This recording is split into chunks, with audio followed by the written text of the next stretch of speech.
चंद्रपुरातील लोकसभेचे भाजप उमेदवार सुधीर मुनगंटीवार यांनी ज्येष्ठ समाजसेवी कैलासवासी बाबा आमटे यांच्या वरोरा तालुक्यातील आनंदवन प्रकल्पात जाऊन डॉक्टर विकास आमटे यांची भेट घेतली। आनंदवन व आमटे परिवाराशी असलेले आपले ऋणानुबंध मुनगंटीवार यांनी उलगडून दाखविले।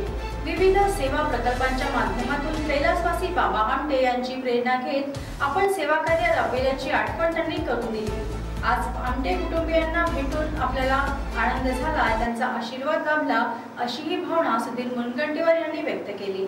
ही सदिच्छा भेट होती। साधारणतः कोणतीही निवडणूक असू द्या, या आनंदवनाच्या पवित्र परिसरामध्ये येऊन भेट घेऊन आपण या ठिकाणची एक ऊर्जा घेऊन नेहमी जातो। या अगोदर सुद्धा मी स्वर्गीय बाबा आमटे यांची अभ्यासिका तयार केली, स्वर्गीय बाबा आमटे यांच्या नावाचं पोस्ट तिकीट काढलं, स्वर्गीय बाबा आमटे यांच्या विचारांनी प्रेरित होऊन आपण अनेक सेवा उपक्रम केले। आज या जिल्ह्यामध्ये दिव्यांगांसाठी मी हजारो ट्रायसिकल्स वाटल्यात।